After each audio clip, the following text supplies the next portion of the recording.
Everyone, आज का हमारा लीड कोड क्वेश्चन है check if two string arrays are equivalent और नॉट। ये डेली लीड कोड चैलेंज का ही आज का क्वेश्चन है। ओके, सो सबसे पहले तो हम इस क्वेश्चन को पढ़ते हैं और समझते हैं कि हमें करना क्या है इस क्वेश्चन में।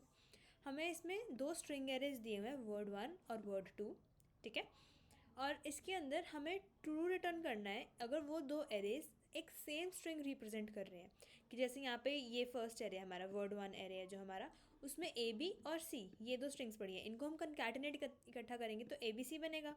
और वर्ड 2 वाला एरे भी ए और बी सी, जब इनको कंकैटिनेट करेंगे तो ए बी सी बनेगा। ओके, हाँ, मतलब अब ये दोनों स्ट्रिंग्स जो हैं वो मैच कर रही हैं कंकैटिनेट करके। एक जो पूरा एरे है उसको, उसकी जो स्ट्रिंग्स प्रेजेंट, उसके जो एलिमेंट्स हैं उनको उसी ऑर्डर में कंकैटिनेट करना है जिस ऑर्डर में वो एरे में प्रेजेंट है। ओके, सो हमने कंकैटिनेट किया दोनों स्ट्रिंग्स को, आप मतलब हर स्ट्रिंग को अब अगली स्ट्रिंग से कंकैटिनेट किया उस एरे में। और फिर हमने चेक करना है कि क्या जो हमारा वर्ड 1 है, जो मतलब हमारा वर्ड 1 एक स्ट्रिंग रिप्रेजेंट कर रहा है कंप्लीट और वर्ड 2 स्ट्रिंग रिप्रेजेंट कर रहा है, वो बराबर है। अगर तो वो बराबर है तो हमें ट्रू रिटर्न कर देना है, नहीं तो हमें फॉल्स रिटर्न कर देना है। ओके, तो सबसे पहला अब इसके अंदर हम क्या करेंगे, एक हमें कंकैटिनेट करना है। जैसे कि हमें इन एलिमेंट्स को हमें कंकैटिनेट करना है इकट्ठे, है ना। तो हम एक वेरिएबल डिफाइन कर लेते हैं इंट w1 और उसको एक एम्प्टी स्ट्रिंग से डिफाइन कर लेते हैं। ओके, और इसके बाद हम एक और इंट लिख दिया मैंने यहाँ पे, स्ट्रिंग डिफाइन करेंगे, स्ट्रिंग w1, और इसको हम एक एम्प्टी स्ट्रिंग से डिफाइन कर देंगे। उसके बाद हमें एक और वेरिएबल चाहिए होगा।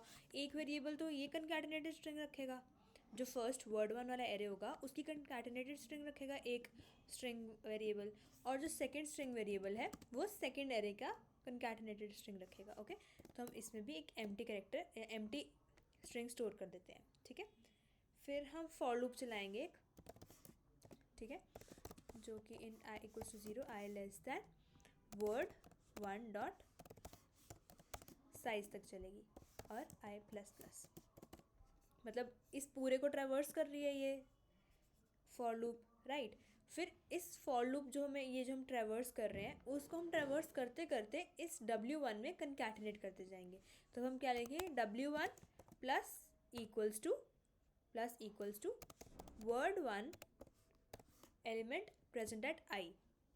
वर्ड 1 में जो एलिमेंट प्रेजेंट है ith पोजिशन पे, उसको हम पहले वाले वर्ड 1 पे जो प्लस इक्वल्स टू लिखा है वो इक्वल है w1 equals to w1 plus word 1 i, इससे इक्वल ही है। मतलब जब हमें ऐसे लिखना होता है प्लस और w1 इक्वल्स टू, तब हम प्लस इक्वल्स टू डायरेक्ट भी लिख सकते हैं। ठीक है ना, ये इसकी शॉर्ट फॉर्म मान लो। अब हमें ऐसे ही सेकेंड एरे का जो हमारे पास वो है स्ट्रिंग है जो हमें निकालनी है, उसके लिए हमें w2 में सब कुछ कंकैटिनेट करना होगा, राइट। तो हम अब w2 में सब कुछ कंकैटिनेट करते हैं, वर्ड 2 वाला एरे। तो यहाँ पे word 2 plus word 2 and word 2 आई, ये वर्ड 2 डॉट साइज तक चलेगा, राइट। और हमें बस अब रिटर्न कर देना है क्या w1 इक्वल्स टू w2 है। अगर तो इक्वल है तो वो ट्रू रिटर्न कर देगा, नहीं तो वो फॉल्स रिटर्न कर देगा। ठीक है, हमें यही रिटर्न करना है ना, अगर तो वो इक्वल है तो ट्रू रिटर्न करना है, अगर अनइक्वल है तो फॉल्स रिटर्न कर देना है। तो w1 इक्वल टू w2 आ गया तो वो ट्रू रिटर्न कर देगा। ठीक है, तो अब एक बार इसको हम रन करके देख लेते हैं। रन हो गया। अब इसको सबमिट भी कर लेते हैं एक बार, सबमिटेड। Okay, thank you.